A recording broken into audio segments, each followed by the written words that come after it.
प्यारे दर्शकों, नमो नमः है। आज हम कक्षा 8 की रुचिरा पुस्तक के पहले पाठ को पढ़ रहे हैं, जिसका नाम है सुभाषितानी। ये जो शब्द बना है सुभाषितानी, ये दो शब्दों से बना है। पहला शब्द है इसमें सु, जो कि एक उपसर्ग है, और दूसरा शब्द है इसमें भाषित, भाषित। ये दो शब्द हैं। सु का अर्थ होता है सुंदर और भाषित का अर्थ होता है कथन।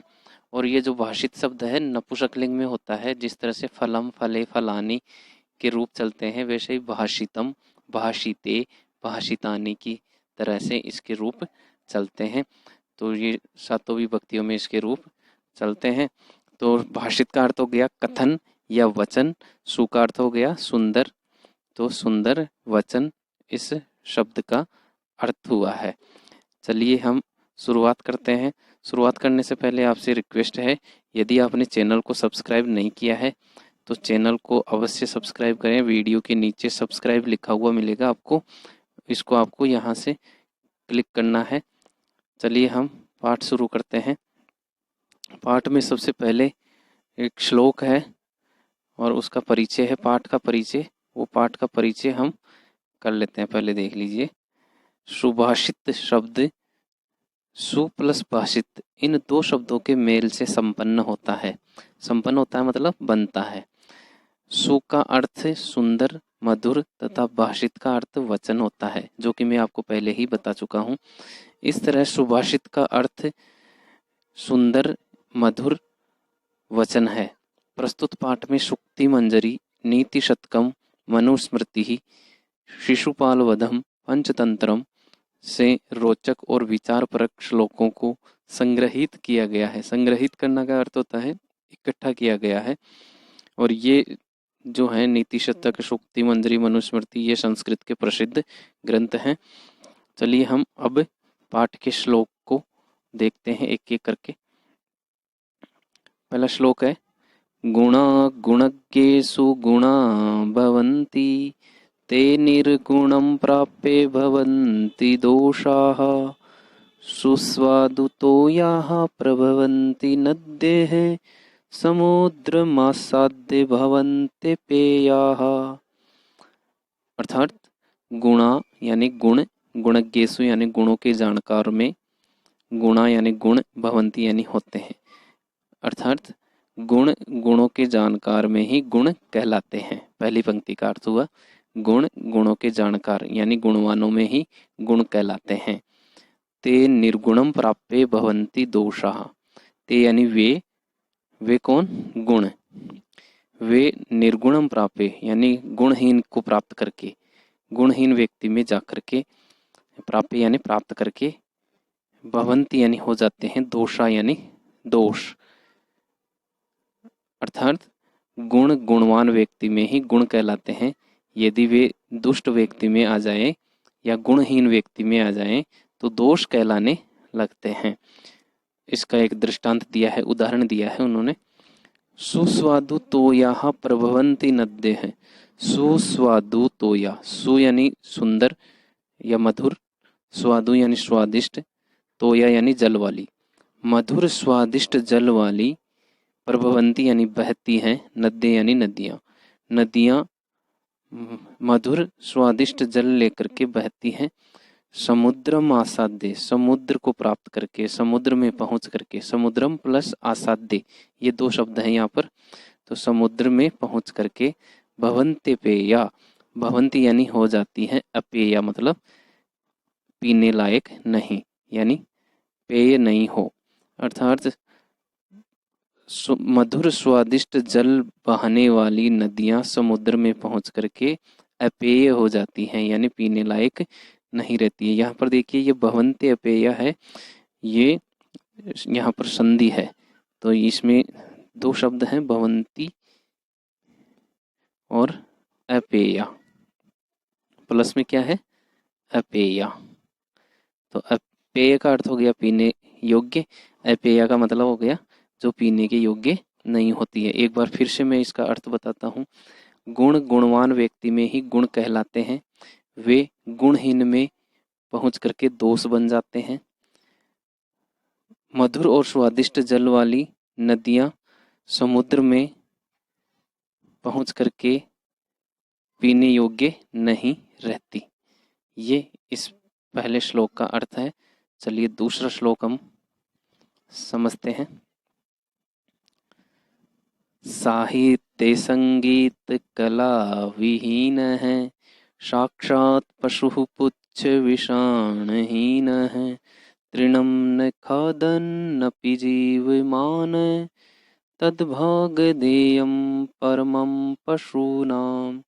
साहित्य यानी साहित्य, लिटरेचर जिसे कहते हैं, संगीत यानी गीत, म्यूजिक, और कला यानी आर्ट, विहीन यानी रहित। साहित्य संगीत और कला से रहित, पहली पंक्ति का अर्थ है ये। यानी पहले चरण का अर्थ क्या हुआ? साहित्य संगीत और कला से रहित। साक्षात पशु, साक्षात यानी वास्तव में, पशु यानी पशु होता है, पुच्छ विषाणहीन है, पूंछ और सींग के रहित। बिना पूंछ और सींग का वह पशु होता है, वास्तव में पशु होता है। पुच्छ यानी पूंछ, विषाण यानी सींग।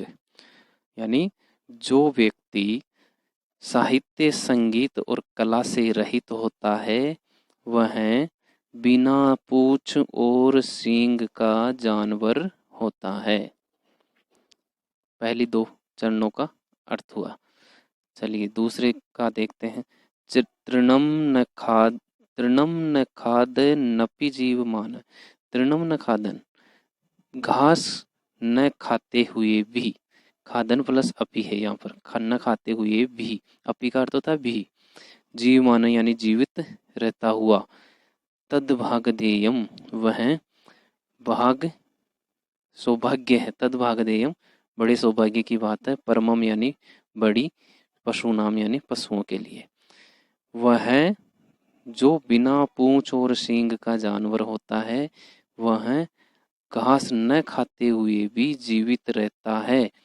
यही वही बात पशुओं के लिए बड़ी सौभाग्य की बात है। वही पशुओं के लिए बड़े सौभाग्य की बात है। अर्थात जब ये बिना पूंछ और सींग का जानवर घास खाने लग जाए तो पशुओं के लिए घास कहाँ से मिलेगी। कहने का तात्पर्य यह है कि मनुष्य में साहित्य संगीत और कला होनी ही चाहिए, अन्यथा वह धरती के ऊपर साक्षात पशु माना जाता है। चलिए तीसरा श्लोक देखते हैं हम। लुब्धस्य नश्यति यशः, पिशुनस्य मैत्री, नष्ट क्रियस्य कुलः, मर्थपरस्य धर्मः, विद्याफलं व्यसनिनः, कृपणस्य सौख्यं, राज्यं प्रमत्त सचिवस्य नैराधिपस्य। अर्थात लुब्ध से यानी लालची का, नश्यति यानी नष्ट हो जाता है, यश यानी प्रसिद्धि, लालची व्यक्ति की प्रसिद्धि नष्ट हो जाती है, फेम नष्ट हो जाती है। पिशुनस्य मैत्री, और जो चुगलखोर होता है, पिशुनस्य मतलब चुगलखोर की, मैत्री यानी मित्रता। नश्यति अपनी तरफ से हमें जोड़ना है। ये नश्यति शब्द को क्रिया जो है उसको हम बार बार यूज करेंगे। तो पिशुनस्य मैत्री नश्यति यानी चुगलखोर की मित्रता नष्ट हो जाती है, लालची की प्रसिद्धि नष्ट हो जाती है। नष्ट क्रियस्य कुलम, और जो कार्य करना, परिश्रम करना छोड़ दे उसका कुल नष्ट हो जाता है। अर्थपरस्य धर्म, अर्थपरस्य का अर्थ होता है जो धर्म, जिसका अर्थ ही धर्म होता है, यानी पैसे की बात जो करे, बार बार धन कमाने की बात करे, धन की ही जो बात करता है उसका धर्म नष्ट हो जाता है। और विद्या फलम व्यसनीन है, और व्यसनीन यानी बुरी आदतों वाले व्यक्ति की विद्या का फल नष्ट हो जाता है, उसका परीक्षा परिणाम नष्ट हो जाता है। बुरी आदतों वाले का परीक्षा का परिणाम नष्ट हो जाता है। विद्या फलम क्या होता है? परीक्षा परिणाम ही है। तो कृपणस्य सौख्यम, और जो कंजूस होता है उसकी बंधुता नष्ट हो जाती है, दोस्ती नष्ट हो जाती है। राज्यम प्रमत्त सचिवस्य नराधिपस्य, और जिस राजा के राज्य में, जिस राजा के, नराधिपस्य मतलब राजा के सचिव, प्रमत्त सचिव हो, यानी आलसी जिसके मंत्री हों, आलसी मंत्रियों वाले राजा का राज्य नष्ट हो जाता है। एक बार फिर से बताता हूँ, लालची व्यक्ति की प्रसिद्धि नष्ट हो जाती है, चुगलखोर की मित्रता, परिश्रमहीन व्यक्ति का कुल, अर्थपरायण व्यक्ति का धर्म, बुरी आदतों वाली का विद्या का फल, कंजूस व्यक्ति की बंधुता या मित्रता, और आलसी सचिवों वाले राजा का राज्य नष्ट हो जाता है। चलिए अगला श्लोक पढ़ते हैं हम। पीत्वा रसं तु कटुकं मधुरं समानं माधुर्यमेव जनेन मधुमक्षिकासौ सन्तस्तथैव सम्य सज्जन दुर्जनानां श्रुत्वा वचः मधुर सूक्तरसं सृजन्ति।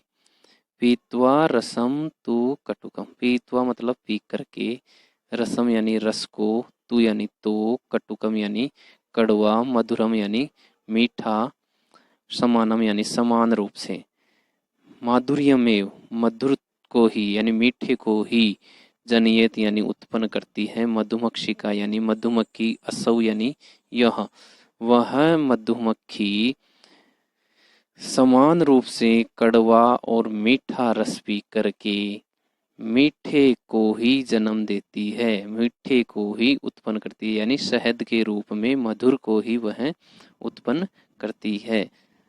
अर्थात फिर से बताता हूँ मैं आपको, यह मधुमक्खी समान रूप से कड़वे और मीठे रस को पी करके मधुर शहद को ही उत्पन्न करती है। तथैव उसी प्रकार से समसज्जन दुर्जनानाम, उसी प्रकार से समान रूप से सज्जनों और दुर्जनों के, संत यानी सज्जन व्यक्ति, वचः श्रुत्वा वचन सुन करके, मधुर सूक्त रसम सृजंती, मधुर मीठे सुक्तियों रूपी रस को सृजंती यानी बनाते हैं, उत्पन्न करते हैं। जिस प्रकार से मधुमक्खी कड़वा और मीठा रस पी करके मीठा ही उत्पन्न करती है, उसी प्रकार से सज्जन व्यक्ति भी समान रूप से सज्जनों के और दुर्जनों के वचन सुन करके मीठे सुक्तियों रूपी रस को ही उत्पन्न करते हैं, यानी सुक्तियों रूपी रस को ही वो बनाते हैं, अच्छी बातें ही वो कहते हैं, बुरी बातें वो नहीं कहते, दुर्जनों की जो बातें हैं उनको वो नहीं बताते, सज्जनों की जो बातें होती है उन्हें ही वो प्रकट करते हैं। अगला श्लोक है, विहाय पौरुषम यो हि देवमेवावलंबते प्रासाद सिंहवत्तस्य मूर्धनि तिष्ठन्ति वायसः। विहाय पौरुषम यो हि, विहाय मतलब छोड़ करके, पौरुषम यानी पौरुष को, पौरुष का अर्थ होता है परिश्रम को, मेहनत को, यो यानी जो, ही यानी निश्चित रूप से, देवम यानी भाग्य को, एव अवलंबते, एव यानी ही, अवलंबते यानी सहारा लेता है। जो व्यक्ति मेहनत को त्याग करके केवल भाग्य का ही सहारा लेता है, वह उसी तरह से प्रभावहीन हो जाता है जिस प्रकार से प्रासाद सिंहवत तस्य, जिस प्रकार से प्रासाद यानी महल का जो सिंह होता है, तस्य यानी उसके, मूर्धनि यानी सिर पर, तिष्ठन्ति यानी बैठते हैं, वायसा यानी कव्वे, कव्वे उसके सिर पर उसी तरह से बैठते हैं जिस प्रकार से महल के सिंह के सिर पर कव्वे बैठा करते हैं। अर्थात फिर से सुनिए इसका अर्थ, जो व्यक्ति मेहनत नहीं करता और केवल भाग्य के भरोसे रहता है, वह अपना प्रभाव खो देता है, त्याग देता है।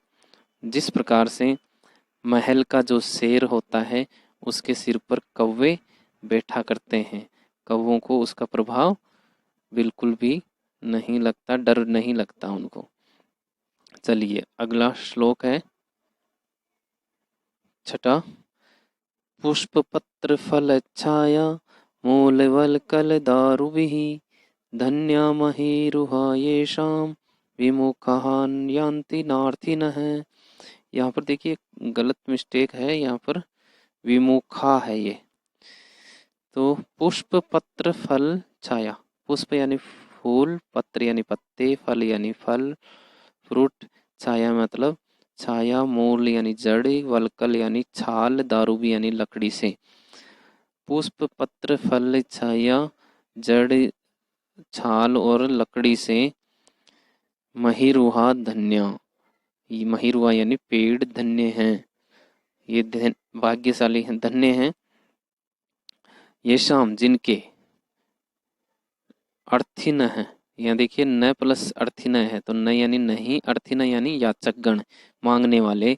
विमुखा न यान्ति, विमुख नहीं लौटते यानी खाली हाथ नहीं लौटते। कहने का तात्पर्य यह है कि ये पेड़ जो हैं वो धन्य हैं जिनके यहाँ से याचकगण खाली हाथ नहीं लौटता, क्योंकि ये पुष्प पत्र फल छाया जड़ छाल और लकड़ी से उन्हें तृप्त करते हैं। 7वां देखिए, चिंतनीया हि विपदाम आदावेव प्रतिक्रियाः न कूप खननम युक्तम प्रदीप्ते वह्निना गृहे। चिंतनीय, चिंतनीय है, चिंता करनी चाहिए। ही यानी निश्चित रूप से, विपदाम यानी संकट का, आदावेव, आदावेव मतलब इसका संधि है आदौ प्लस एव, आदौ यानी पहले, एव यानी ही, पहले ही उसका प्रतिक्रिया यानी उसका निराकरण, उसका बचाव सोच लेना चाहिए, विचार कर लेना चाहिए। तो संकट के आने से पहले ही, संकट के आने से पहले ही उसका बचाव सोच लेना चाहिए।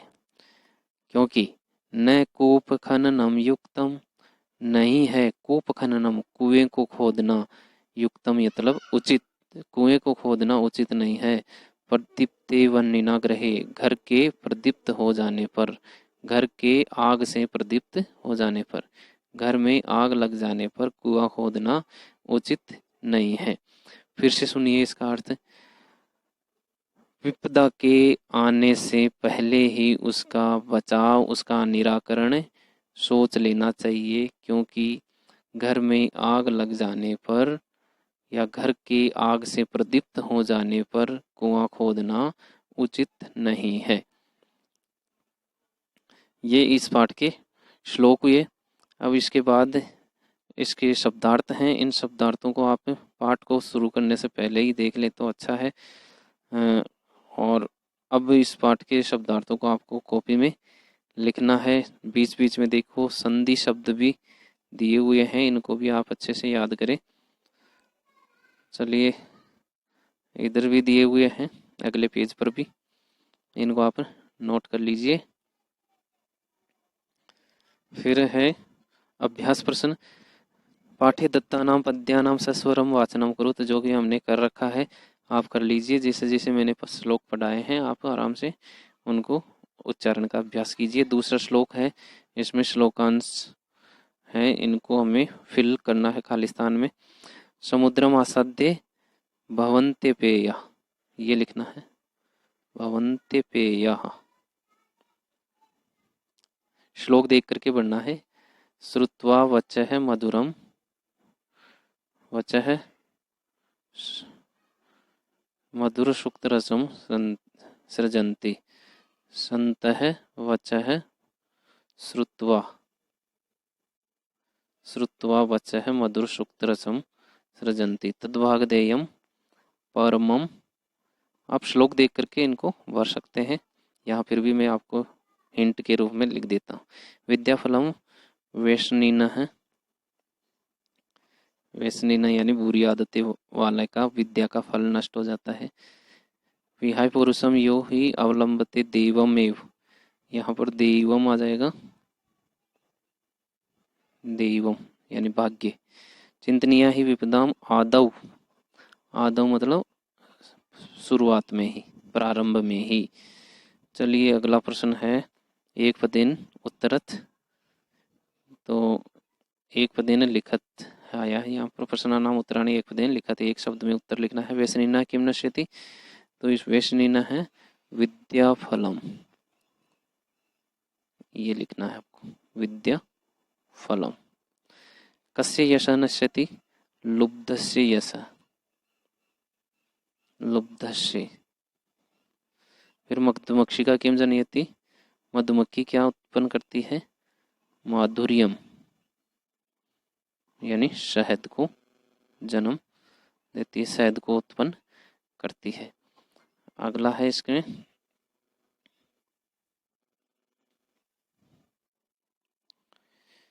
मधुर सुक्त रसम के सृजंती, मधुर सुक्तियों के रस को कौन बनाते हैं, तो संत है, इसमें आ जाएगा।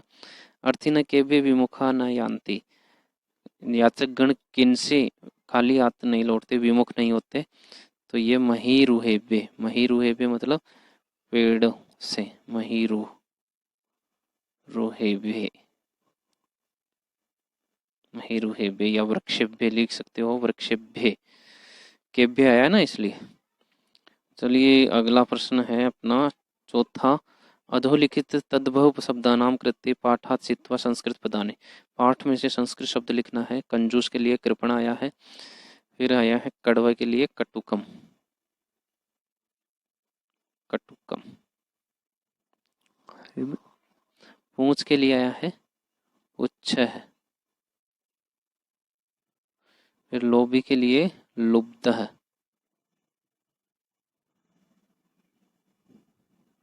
ये लिखना है। मधुमक्खी के लिए मधुमक्षिका,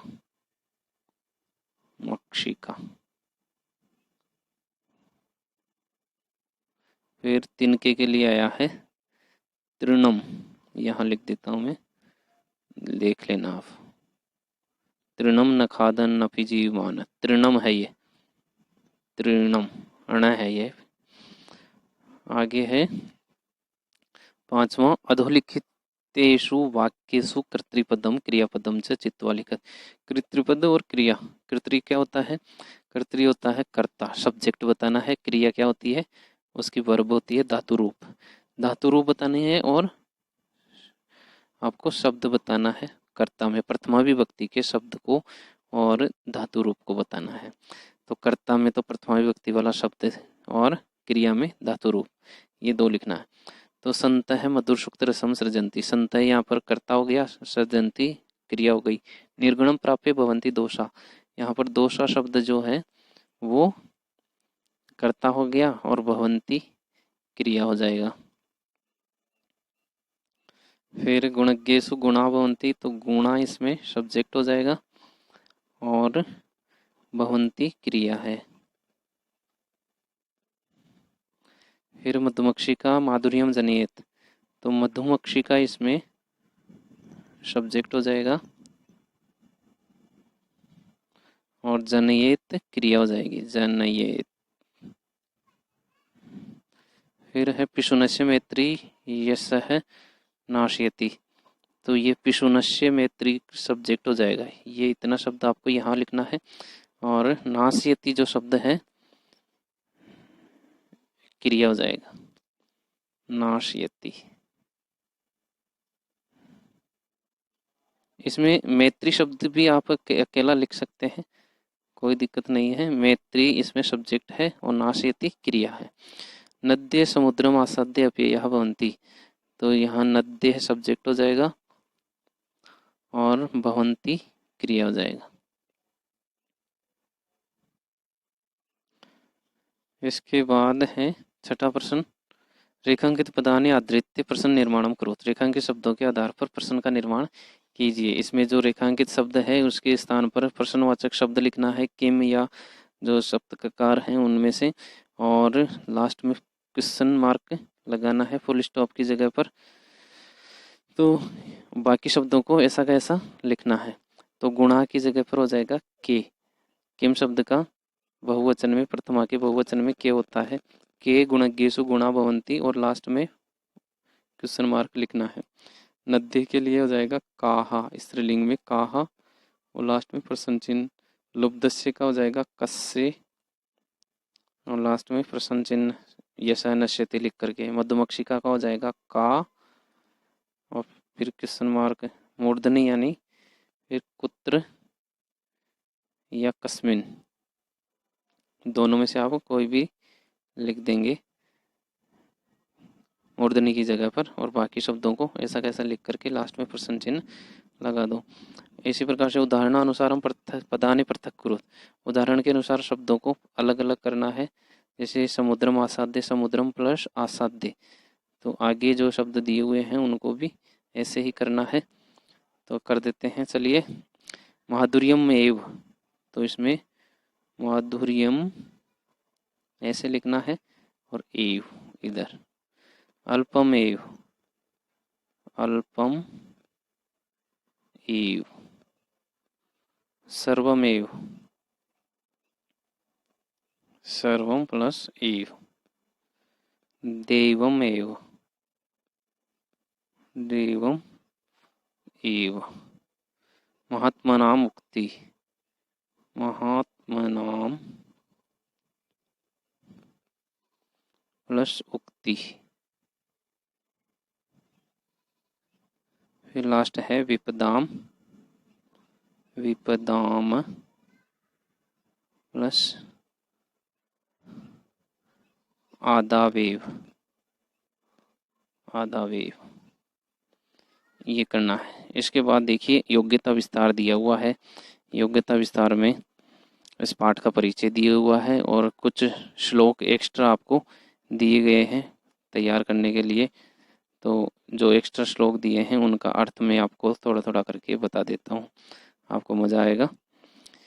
येषां न विद्या न तपो न दानम ज्ञानम न शीलम न गुणो न धर्म ते मर्त्यलोके भुवि भारभूता मनुष्य रूपेण मृगाश्चरन्ति। येषां न विद्या न तपो न दानम, जिन लोगों में न विद्या होती है, न तप होता है, न दान होता है, न ज्ञान और न शील, न गुण और न धर्म, वे मृत्युलोके पृथ्वीलोक में भारभूता भवन्ति, वे इस पृथ्वीलोक में बाहर स्वरूप होते हैं, धरती के बाहर स्वरूप होते हैं। और मनुष्य रूपेण मृगाश्चरन्ति, और मनुष्य के रूप में पशु की तरह है वो चरते रहते हैं। फिर देखिए अगला है ख, गुणा पूजा स्थानम गुणीषु, गुणवानों में गुण ही उसके पूजने योग्य हैं। न च लिंगम न च वय, उसका लिंग और आयु नहीं, यानी गुणवान व्यक्ति की आयु और उसका जेंडर नहीं देखा जाता, उसके गुणों की ही पूजा की जाती है। न्यायात पथ प्रविचलंती पदम न धीरा, यानी मनुष्य व्यक्ति, स्वाभिमानी व्यक्ति न्याय के पथ से एक कदम भी नहीं विचलित होते। दुर्जन परिहर्तव्यो विद्या अलंकृतोपि सन, दुर्जन व्यक्ति को त्याग देना चाहिए चाहे वो विद्या से सुशोभित ही क्यों न हो। न प्राणांते प्रकृति विकृति जायते चोत्तमानाम, प्राण चले जाने पर भी उत्तम व्यक्तियों की प्रकृति में विकृति नहीं होती। अगला है उदिते सविता रक्तो रक्तश्चास्तंगते तथा, यानी सूर्य उगता है तब भी लाल रंग का दिखाई देता है, और अस्त होता है तब भी वह लाल रंग का दिखाई देता है। तो दोनों में समान एक रूपता है। उपयुक्त सुभाषितों के अंशों को पढ़कर स्वयं समझने का प्रयास करें। संस्कृत एवं अन्य भारतीय भाषाओं के सुभाषितों का संग्रहण करें। यहाँ गुणा गुणज्ञेषु गुणा भवन्ति, इस पंक्ति में विसर्ग संधि के नियम में गुणा के विसर्ग का दोनों बार लोप हुआ है, यानी इसमें दोनों शब्दों के आगे विसर्ग है, लेकिन संधि के कारण से दोनों बार लोप हुआ। लोप मतलब उनको हटाया गया है। इस प्रकार से ये पाठ आपका कंप्लीट होता है। धन्यवाद। कमेंट जरूर करें।